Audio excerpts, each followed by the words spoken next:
This Week in Richmond is made possible in part by Dignity Memorial, caring for our communities with a network of funeral homes and cemeteries in Virginia and throughout North America. More information about Dignity Memorial's providers is online at dignitymemorial.com. Alpha Natural Resources. Consistent with its running right process, Alpha is an energy company committed to being a leader in mine safety and an environmental steward. We fuel progress around the world. More information at alphanr.com. Haley Buick GMC, the place for a new Verano or Terrain Denali, on Midlothian Turnpike in Richmond and online at haleybuickgmc.com. Taking it to the streets and helping our community. Intelligent Illuminations. We make streetlights smart and give you control, providing secure point-to-point wireless solutions for roadway and area lighting, helping you manage, monitor, and control your streetlights. More information at ilooms.com. The Virginia Chamber of Commerce, the voice of the Virginia business community, working in legislative, regulatory, and political arenas to promote the free enterprise system. Information at vachamber.com. It's amazing what my students with special needs can accomplish. Their pride is priceless. That's why I teach. Brought to you by the Virginia Education Association, because a good education is good for everybody. Additional support is provided by these sponsors.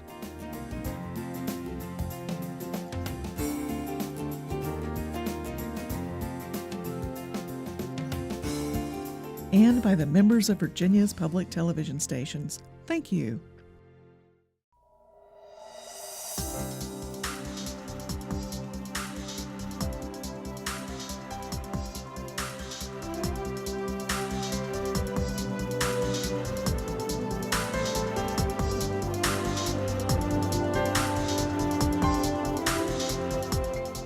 It's our privilege to welcome Senator Tim Kaine back again. It was about a year ago that we had an opportunity to have a conversation with you, and we appreciate your being here with us. We probably should let our viewers know that we're having this conversation on Monday. They'll be seeing the show later in the week, but while we're having the conversation, the Senate is still in session. We are. We passed the budget, actually a forward-looking budget through the end of September. We passed it late Saturday night, but we have more votes this week, largely around nominations for judges, including a Virginia judge, Elizabeth Dillon, nominated by the president to sit in Roanoke. And so we'll be in all week voting on nominations, voting on a terrorism risk insurance bill, voting on tax extenders.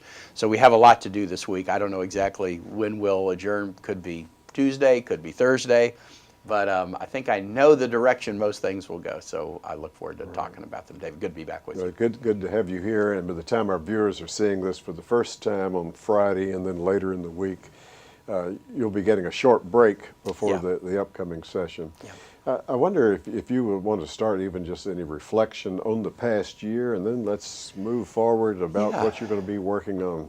Well, I mean, I'll offer maybe we're coming up near the end of the 113th Congress, so just even 2 years.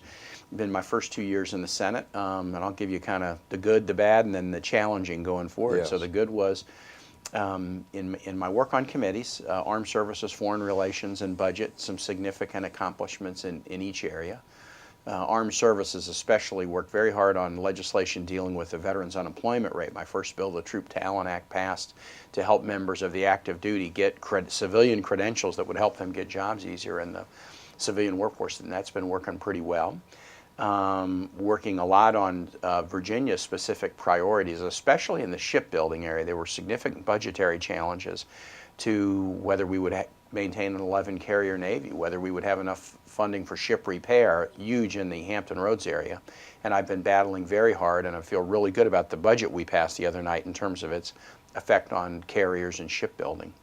On the Foreign Relations Committee, I've been chair of a subcommittee overseeing the Middle East and also doing a lot of work in Latin America, trade, national security, energy, exports. But the area that I've been working on the hardest has been trying to convince my colleagues and the White House that the president shouldn't start a war without a vote of Congress. So the military action that the president started against ISIL on the 8th of August, now 4+ months in, still has not been subject to any full congressional vote to authorize the war, which is huge. And that's frankly because of the leadership of both parties in both houses had basically wanted to avoid it. But I've been forcing the issue and eventually had to force it through attempting to attach a war authorization to an unrelated bill. Everybody got so mad at me that they finally agreed, okay, well, we'll give you a separate hearing. And the Foreign Relations Committee last week passed out of committee an authorization, a limited authorization for the important mission against ISIL that puts restriction on use of ground troops, a sunset provision where the president has to come back to Congress. And while that's just passed out of the Foreign Relations Committee, that's a pretty significant step, and it will form the grounds of the discussion that when we come back in January. Finally, on the Budget Committee, you know, we hadn't done a budget in the Senate for 4 years when I came in. We did a Senate budget in the first 90 days I was in the Senate. We got a budget deal with the House, the Murray-Ryan budget compromise. It was ugly getting there. The government was shut down because certain members of the Senate wanted to shut it down, and the House went along with it. But we got government reopened, and we did a budget deal, and then we just passed a budget on Saturday that, again, has some warts to it, some things I don't like, but that's what compromise is about. But at least, David, it funds government going forward. What Congress had been doing, when you can't pass a budget, Congress was doing something called a continuing resolution. And what that is it basically says, well, we can't agree on a budget, so let's just take what we did for the last 3 months and do it for the next 3 months. It's like steering by looking in the rearview mirror. That's not a good way to run a country. So this budget that we passed is a true forward-looking budget, and I feel real good about it. Now, the challenges have been partisanship, gridlock on the Senate floor, and actually, I would say, poor communication between the leadership, between the House and the Senate, between Congress and the President. And what I have been trying hard to do is be a bridge builder between the bodies, between the parties, between Congress and the executive in everything I've done, trying to find, you know, Republican co-sponsors for legislation and building up good track record of working across the aisle. And I'm going to need that because obviously the Senate is now going to be in Republican majority. But I think in my first 2 years I've built up the kinds of relationships across the aisle that will enable me to continue to be part of the bridge building rather than the bridge burning teams up there in Congress. I was going to ask you if you see the challenges of less gridlock and working together changing any with the majority changing, or is it going to be just the similar challenges? There will be some similarities, but I'll tell you the two things that'll be different. When you have a divided Congress, you know, one House Democratic, one House Republican, it does tend to maximize gridlock. So with two Republican houses, of course, I'm very used to that dynamic from having been governor here with two Republican houses. They will probably work better together, the leadership. They'll probably produce more legislation. The president may have to use his veto pen on some if he doesn't like it. But the other thing in the Senate that I'm kind of interested in is, in the Senate, you've got to have 60 votes to pass legislation. We can now pass nominations with 50 votes, 51 votes, but you have to have 60 to pass legislation.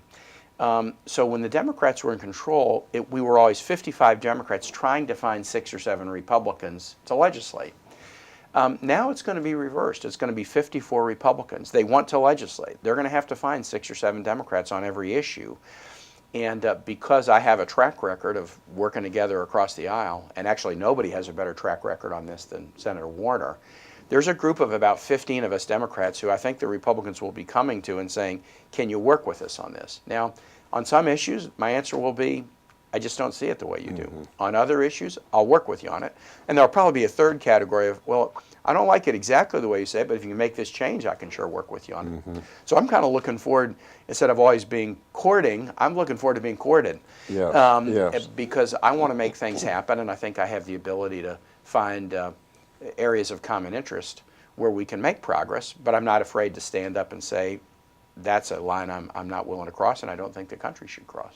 And we would certainly hope for you and for Senator Warner that would mean that as you are in those roles, that some of your initiatives you could get the majority in the Senate to go along with, since you're willing to work with them on some issues that are important to them. Absolutely. So I mean, this past year I got a bill passed with Eric Cantor called the Gabriella Miller Research Act, which is funding for pediatric research at the National Institutes of Health. We worked together. He got it through the House, and I got it through the Senate. I worked with Thad Cochran, a Republican senator, to get a battlefield preservation through that just passed last week. The military credentialing bills that I've worked on, generally I'm working with Saxby Chambliss, who is a Republican Armed Services member who's been who is retiring, but he's been very interested in these issues. So you're right, if you build up the track record of finding co-sponsors. Frank Wolf had a bill about a religious freedom envoy in the Middle East assigned to the State Department, and Roy Blunt and I got that bill through the Senate. Roy is a Republican from Missouri after Frank had got it through the House. So you've got to, you got to be willing to compromise and work together. That doesn't mean you can't be strong for the principles that you care about, but there's always areas of overlap, and if you spend enough time listening to people, you can find those areas of overlap and make progress. You mentioned the Battlefields initiative and all. Certainly the folks down Petersburg know and are applauding, but with our viewers around the state, tell them how that affects Virginia. Yeah, this was an issue, David, that I worked real hard on with Speaker Howell when I was governor. We did a big package to try to preserve open space. And open space could be working forests and farms. It could be state parks, state wildlife refuges. But one of the areas that we worked to preserve were Civil War battlefields. And during my time as governor, we preserved all or parts of about 20 Civil War battlefields so that they could be protected for the generations to come. That was through a state funding mechanism working together with the National Civil War Trust. Well, there is a funding mechanism at the federal level too for battlefield preservation, but the funding expired, and so Thad Cochran of Mississippi, a senator, and then on the House side, Rob Whitman, obviously here from Virginia, and Rush Holt of New Jersey, who is retiring.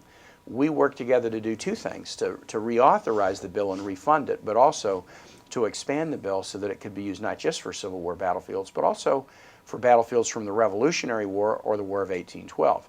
And obviously, it's important that those historical resources be preserved too. We got the bill passed out of committee almost a year ago, but it didn't pass through both houses and so it's on the way to the president's desk till, I think it was maybe Friday, last week we got it done finally and on the way to the president's desk. But whether it's Petersburg and the crater, or whether it's I announced the bill up at in Fredericksburg, because all of those Civil War battles or skirmishes around the Battle of Fredericksburg, Slaughter Pen Farm was the place where I announced it. But they are in danger of being bought and developed if we don't preserve them, and this funding will enable us to do it. No state has more of these resources than Virginia. No state has more land that's in jeopardy of being developed and lost to history than Virginia, so this bill will be good for us. The program that our viewers have just seen prior to this time with you, we had two legislators, Senator Locke and Delegate Stallion, chairing a study here at the General Assembly on recurrent flooding. Yeah. And I noticed that you're working on something that is certainly parallel to that in the national level on sea rising issues.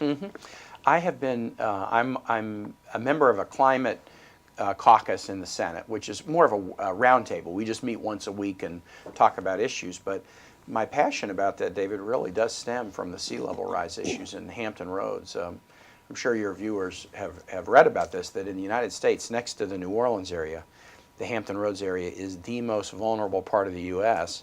to rising sea levels that are triggered both by climate effects. I accept the science that man-made activity that increases carbon emissions is causing sea levels to rise. There are other reasons too. And in Hampton Roads, because of where Hampton Roads is geographically, it was affected by a meteor, tens of thousands of years ago, and it's causing the land to subside as the sea level is coming up, and that makes it very vulnerable.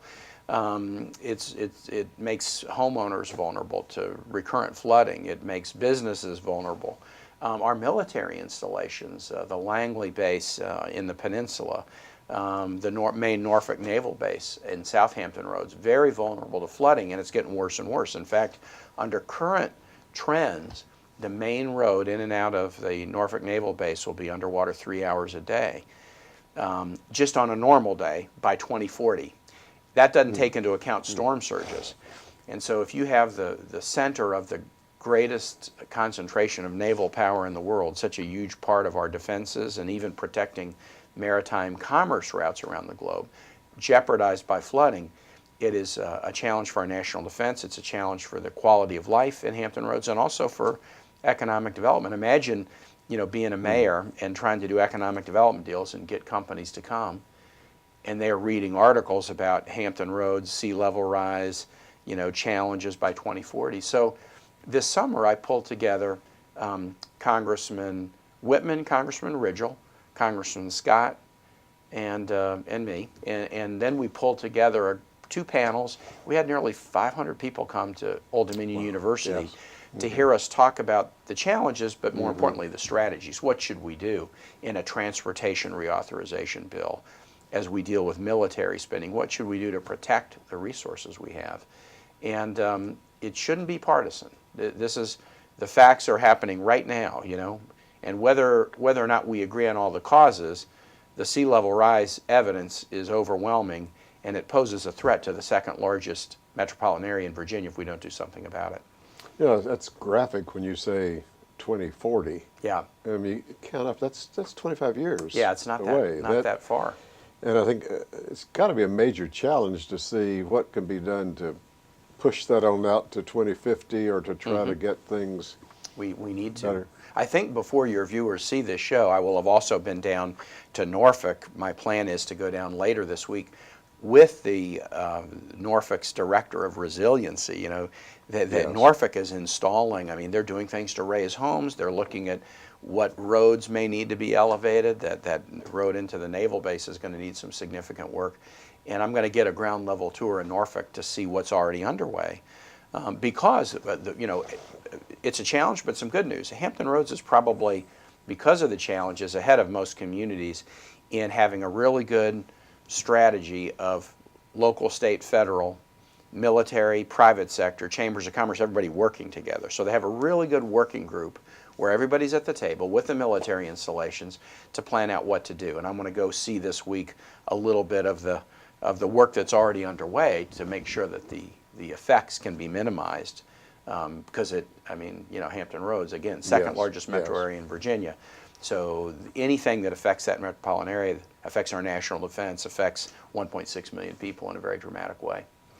As I think back on your time here as governor, one of the initiatives that you undertook right at the beginning when you appointed Danny LeBlanc to be in charge of the workforce development, and that's still a hot issue, as you know, here in the Commonwealth. Indeed. And I see on the federal level that you're pulling together folks on that issue, too, on CTE. Yeah, absolutely. So career and technical education is a passion of mine. My dad ran an ironworking and welding shop, and so in the stockyards of Kansas City, where I grew up, and my brothers and I and my mother all worked in his business. As you know, I took a year off and worked as a missionary when I was in the middle of law school in Honduras. And what I did when I was there is I ran a school that taught kids to be welders and carpenters. I'm a huge believer in career and technical education. I'm a believer in it because it's a strategy to bigger success. We ought to all be troubled that income inequality in our country is growing, not shrinking. The ability of people to move from, born poor, but I should be able to be successful. Actually, those measures of what they call kind of economic mobility are kind of calcifying. It's harder for people to move. And I actually believe an awful lot of it is the skill level that people have and whether we're training people not in the jobs of yesterday, but in the jobs of tomorrow. Career and technical education was something that I think in American education for a period of time was kind of moved out of the spotlight and into the shadows. But the good news is it's really coming back. And so as Governor, Danny LeBlanc was the first cabinet secretary of workforce development, did good work. We started Governor's Career and Technical Academies, had 8 by the time I was finished. Governor McDonnell liked it, continued. There were 16 by the time he was done. Governor McAuliffe is continuing it. But in the Senate, there wasn't a champion for career and technical education. So I asked Rob Portman, Republican from Ohio, who really is interested in this, hey, let's pull together a career and technical education caucus. We've introduced legislation. We've encouraged the White House to do things they can do administratively.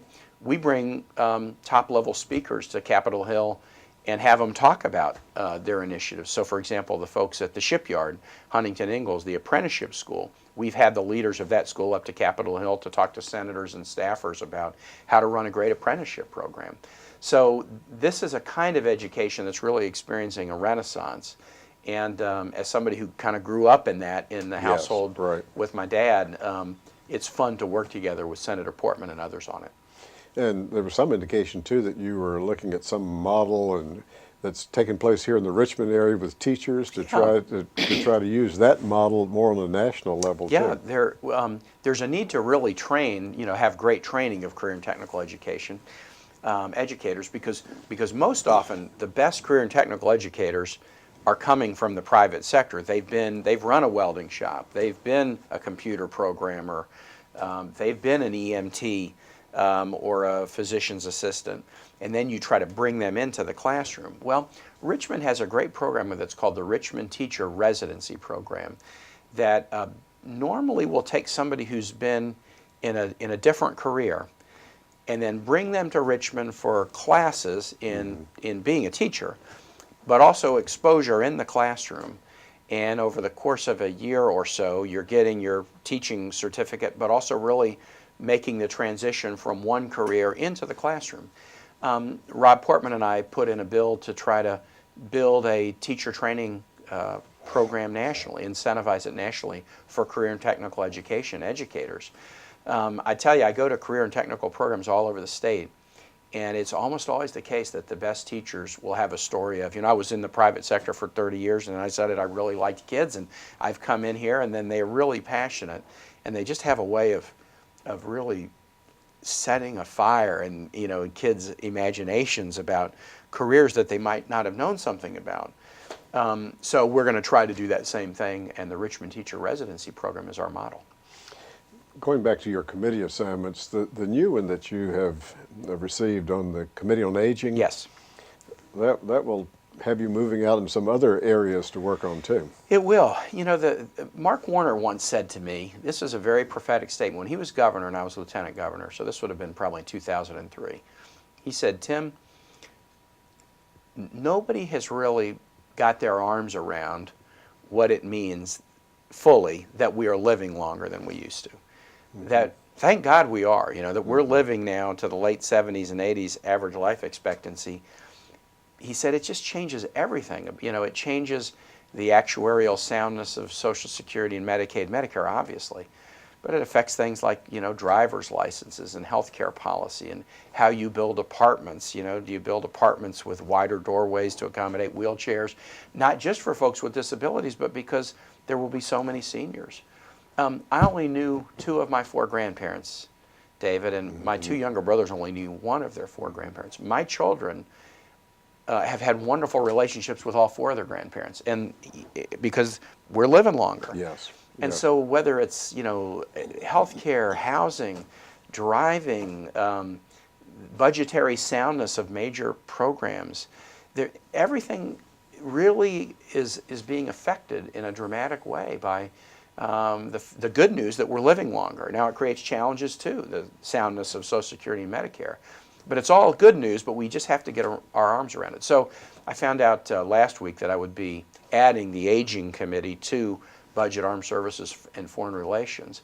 And I really looked at tackling those issues. Hey, look, I'm aging every day. That's the good news. Yeah, and I'm dealing with aging parents and aging relatives, just like so many of us are. And everywhere you go in Virginia, people will want to talk to you about this. There's some issues that you tackle where, depending on where you are in Virginia, it might be important, might not be so important.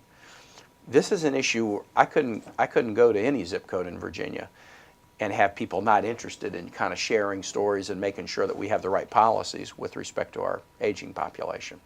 And as you laid out so fantastically, that covers practically every aspect, from healthcare, housing, and so. And everything. It does, and a lot of it rolls back into the budget committee that I'm on now. Having the right policy with respect to the aging nature of the population isn't just budgetary. There's a lot of non-budgetary policy, but there's an awful lot that does impact the budget. And what I like about being on the budget committee is whether it's aging, whether it's career and technical education, whether it's armed services, it does kind of funnel into budgeting. It makes me a better member of the budget committee that I work on these other committees. And the fact that I'm on the budget committee makes me a better member of the other committees. So I like the combination between working on these substantive areas, but working on the budget, because we got a 2-year budget deal in the 113th Congress, but the budget deal expires on September 30 of 2015. So as soon as the new Congress comes in, we will be right back in the budgeting game, trying to write a budget for fiscal years 2016 and 17. But basically, the time pressure is on. We got to produce a budget and hopefully, do it even. We did at least do a budget last time, and we're doing a true forward-looking budget rather than a backward-looking one. But we can still make the process better. I'm getting a signal that we're out of time. Senator Kaine, thank you so much. David, have a great thank you so much for holiday, being and it's on. really nice to be do with the you. Same. Thank you, sir.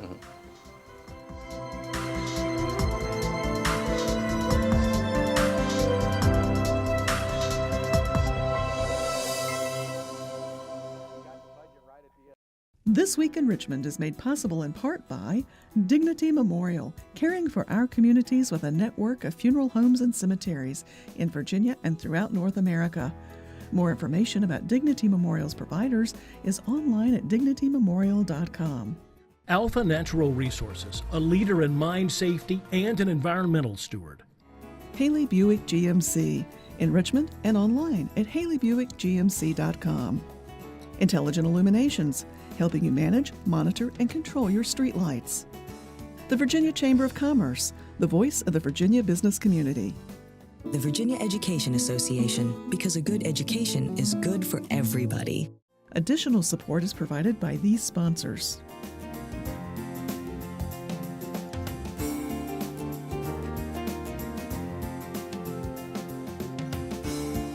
And by the members of Virginia's public television stations. Thank you.